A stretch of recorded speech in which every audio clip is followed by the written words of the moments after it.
More than 20 FBI agents quietly surround a small apartment in Raleigh, North Carolina. No sirens, no shouting, no dramatic countdown. They've spent years tracking the man inside. To the public, he's not a murderer. He's not a drug lord. He isn't accused of robbing banks or planting bombs. Yet the FBI considers him one of the most dangerous fugitives in America. When agents finally storm the apartment, they don't find stacks of cash or crates of weapons. They find computers, floppy disks, telephone equipment, and a quiet man sitting in front of a keyboard. His name is Kevin Mitnick. By the mid-1990s, newspapers had labeled him the most wanted hacker in the world. Some prosecutors even claimed he was capable of launching a nuclear attack simply by using a telephone. The media called him an electronic terrorist. To the FBI, he was a master manipulator who could steal secrets from the world's biggest technology companies without ever touching a lock. But here's the strange part. Kevin never invented a supervirus. He never crashed the internet. He never stole millions of dollars from bank accounts. In fact, his most powerful weapon wasn't a computer at all. It was conversation. He could convince complete strangers to reveal passwords, secret phone numbers, confidential documents, and access codes simply by making them believe he belonged. Long before phishing emails, data breaches, and social media scams became everyday headlines, Kevin Mitnick had already discovered a truth that would change cybersecurity forever. The easiest system to hack was never the computer. It was the human being sitting behind it. Long before Kevin Mitnick became America's most wanted hacker, he was simply a curious kid growing up in Los Angeles. Unlike most children, Kevin wasn't obsessed with sports or comic books. He was fascinated by magicians. Not because they could make objects disappear, but because they could make people believe something that wasn't true. To Kevin, the greatest trick wasn't sleight of hand. It was controlling attention, making someone look exactly where you wanted them to look. Years later, that same idea would become the foundation of every hack he pulled off. Only the stage would be different. Instead of performing in front of an audience, Kevin would perform over a telephone. At just 12 years old, he was already testing how easily people could be persuaded. One summer, after realizing he couldn't afford endless bus rides around Los Angeles, he noticed something interesting. Bus drivers carried booklets filled with blank transfer tickets. Most people would have tried to steal them. Kevin did something smarter. He simply started asking questions. Pretending he needed a special hole punch for a school project, he convinced a driver to tell him exactly where to buy the official ticket punch. Later, he followed another driver to the bus depot and discovered that partially used ticket booklets were often thrown into the trash at the end of a shift. Within days, Kevin had everything he needed to ride buses across the city for free. Not because he had broken a lock, but because he had learned how people behaved. That lesson stayed with him. As a teenager, Kevin was introduced to a small underground community known as phone phreakers, people fascinated by the inner workings of the telephone network. While others were interested in making free, long-distance calls, Kevin cared about something else. He wanted to understand the people operating the system. He began calling telephone company employees, pretending to be another technician. Every conversation revealed another piece of information: department names, internal procedures, manager names, authorization codes. None of the employees believed they were giving away secrets. To them, Kevin sounded like a helpful co-worker. By the time he was 17, he could obtain private unlisted phone numbers that even company employees weren't supposed to access. Eventually, the phone company had enough. Its head of security visited Kevin's home and warned his mother that if her son didn't stop, the family's phone service would be disconnected. A short time later, the FBI knocked on the same door. For most teenagers, that would have been the end. For Kevin Mitnick, it felt like the beginning of the greatest game he had ever played. The FBI's warning did exactly what it was supposed to do. It scared Kevin for a few days, then curiosity took over again. By the late 1970s, computers were beginning to replace traditional telephone systems, and Kevin quickly realized that the future wasn't hidden inside phone booths anymore.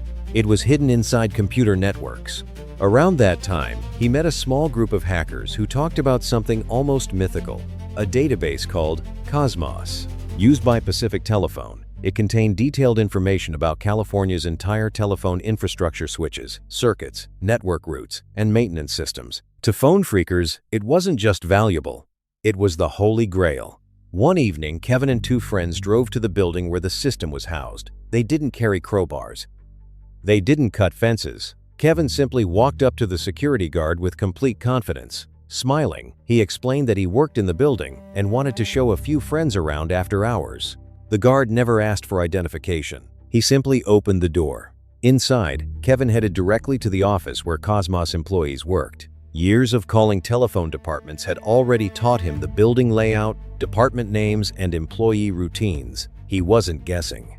He already knew where to go. The group discovered technical manuals, internal phone numbers, and documentation explaining how one of America's largest telephone networks operated. For Kevin, it wasn't about selling secrets. It was about understanding how complex systems really worked. But this time, someone talked. One of Kevin's friends mentioned the stolen manuals to a former girlfriend. She reported everything to the phone company. Within days, police arrested 17-year-old Kevin Mitnick.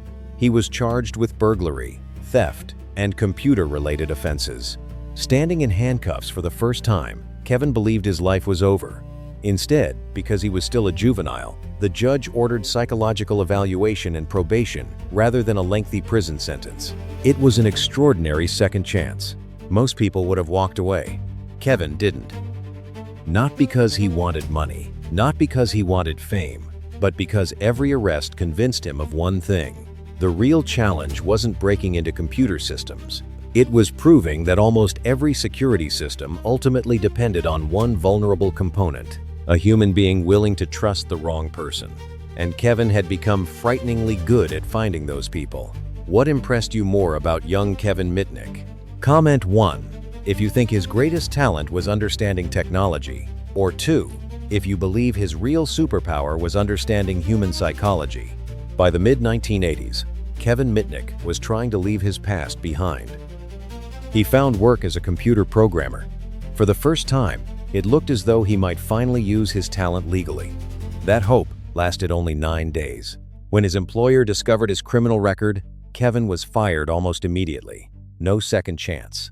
No explanation. Just another reminder that his reputation would follow him wherever he went. Frustrated, Kevin drifted back toward the underground hacking community. This time, the challenge was bigger than anything he had attempted before. A company called Digital Equipment Corporation, better known as DEC. At the time, DEC was the second largest computer manufacturer in the world. Its operating system, VMS, powered thousands of businesses, universities, and government organizations. Most hackers wanted to break into DEC simply to prove they could. Kevin wanted something different. He wanted the source code, not to destroy it, not to sell it. He wanted to understand how one of the world's most advanced operating systems had been built. As always, he didn't begin by attacking the computers. He attacked the people. Pretending to be an employee, Kevin convinced a deck operator to reveal information that should never have left the company. One carefully crafted phone call led to another. Soon, he and his friend Lenny had quietly created a hidden process inside DEC's development network. No alarms, no smashed passwords. Just employees unknowingly opening the front door themselves. Once inside, the two hackers moved with extraordinary patience. Instead of creating obvious administrator accounts, they secretly took over inactive user accounts. They disabled security software without triggering alerts. They searched through internal emails, technical documents, and development servers. Eventually, they found exactly what they had been looking for: the complete VMS source code. The files were enormous, too large to steal in one transfer. So Kevin divided them into smaller, encrypted pieces and quietly moved them across multiple computer networks, even hiding copies inside systems belonging to organizations like NASA's Jet Propulsion Laboratory. For months, nobody realized what had happened. When investigators finally discovered the intrusion, they initially blamed an international hacking group. Kevin remained invisible, but every successful hack made him more confident. And confidence would soon become his greatest weakness. Because this time, the betrayal wouldn't come from the FBI. It would come from someone sitting right beside him. For a while, Kevin believed he was untouchable. The FBI had no idea who was behind the DEC intrusion. The source code had been safely copied. The operation appeared flawless. Then, Everything unraveled over one argument. Kevin and his longtime friend Lenny had always treated hacking like a competition. They challenged each other constantly. Who could break into a system faster? Who could bypass the toughest security? The loser even had to pay for dinner at an expensive Beverly Hills restaurant. Most of the time, Kevin won. At first, it was all friendly, until Lenny stopped laughing. After losing yet another challenge, he accused Kevin of cheating and refused to pay the bet. Kevin decided to get even. Using the same social engineering techniques that had fooled telephone companies for years, he impersonated an official from the Internal Revenue Service and convinced Lenny's employer that part of Lenny's salary needed to be withheld. To Kevin, it was just another harmless prank. To Lenny, it was the final betrayal. Furious, he walked into his manager's office and confessed everything. The deck hack, the stolen source code, the hidden accounts, the names, the methods. Within days, DEC's security team contacted the FBI. This time, investigators weren't chasing anonymous hackers anymore. They had an insider. Lenny agreed to cooperate. He helped agents reconstruct months of illegal activity and arranged one final meeting with Kevin. The location was an ordinary parking garage. Nothing looked unusual. Kevin arrived expecting to see an old friend. Instead, as soon as he stepped out of his car, federal agents emerged from every direction. There was nowhere to run. As officers placed him in handcuffs, Kevin looked directly at Lenny and asked one simple question: "Why did you do this?" Lenny's answer would become one of the most famous lines in hacking history: "Because you're a menace to society." For Kevin, that moment changed everything. He was no longer just another talented hacker. To the FBI, he had become a national threat. Kevin's arrest should have been the end of the story. Instead, it made him famous. By the late 1980s, America had developed a new fear. Computers were entering banks, military bases, government offices, telephone networks, yet almost nobody truly understood how they worked. Then, Hollywood released a movie called War Games. In the film, a teenage hacker accidentally accesses a military supercomputer and nearly starts World War III. To millions of Americans, it felt terrifyingly real. Even President Ronald Reagan reportedly asked whether something like that could actually happen. Almost overnight, hackers stopped being viewed as curious teenagers. They became national security threats. Kevin Mitnick couldn't have been arrested at a worse time. Prosecutors portrayed him as something far more dangerous than a computer enthusiast. In court, they claimed Kevin possessed the ability to break into military systems and potentially trigger catastrophic consequences with nothing more than a telephone. Kevin laughed when he heard the accusation. He later said it was one of the most ridiculous things he had ever heard. But the judge wasn't laughing. Neither was the media. Newspapers called him the dark side hacker. Television reports described him as an electronic terrorist. One investigator even claimed that giving Kevin access to a telephone was like handing a loaded gun to a professional assassin. Public fear spread much faster than the facts. Almost no one stopped to ask whether those claims were technically possible. They simply assumed they were. Kevin was placed in solitary confinement while awaiting trial. No computers, very limited phone access, long days alone inside a small cell. Eventually, he accepted a plea agreement and was sentenced to prison, followed by supervised release. When he was finally released in the early 1990s, Kevin genuinely wanted to rebuild his life. But rebuilding proved almost impossible. Every employer learned about his past. Every job offer disappeared. Every background check reminded people of the headlines they had read years earlier. The government even prohibited him from contacting other hackers. For someone whose entire identity revolved around technology, it felt like being told never to think again. Kevin later admitted that the hardest part wasn't prison. It was losing the one thing that made life exciting. Without computers, he felt completely empty.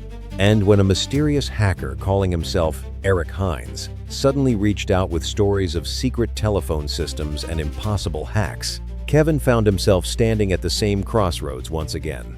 Only this time, someone else was already waiting for him. Kevin knew the FBI was getting closer.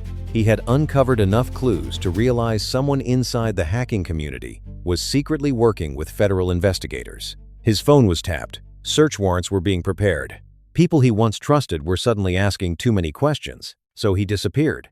Using false identities, Kevin spent more than 2 years moving from city to city, staying one step ahead of the authorities. But while he was hiding, he made one critical mistake. He challenged the wrong person. In late 1994, Kevin broke into the personal computer network of renowned cybersecurity researcher Tsutomu Shimomura. Unlike previous victims, Shimomura didn't simply report the intrusion and move on. He took it personally. Working alongside the FBI, internet providers, and network engineers, he began tracing Kevin's digital footsteps in real time. For the first time, Kevin wasn't the hunter. He was the one being hunted. The investigation stretched across multiple states, following stolen files, phone records, internet connections, and online conversations. Then, on the 15th of February, 1995, the chase finally ended.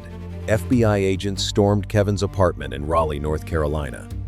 Hidden among his belongings were cloned cell phones, computer equipment, stolen software, and enough evidence to link him to years of unauthorized intrusions. The man newspapers had called the most wanted hacker in the world was finally in custody. Yet the story didn't end there. During the trial, prosecutors initially claimed Kevin's actions had caused nearly $300 million in damages. Years later, that figure was dramatically reduced. Supporters argued that the government had exaggerated his abilities, turning him into a symbol of America's growing fear of hackers. After serving his sentence, Kevin faced strict restrictions, including limits on using computers and electronic devices. But something remarkable happened. Instead of returning to hacking, he chose a completely different path. The same skills that once helped him break into secure systems were now used to help companies defend them.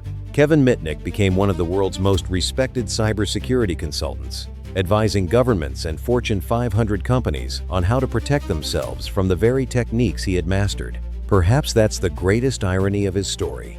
Kevin didn't prove that computers were impossible to secure. He proved something far more important.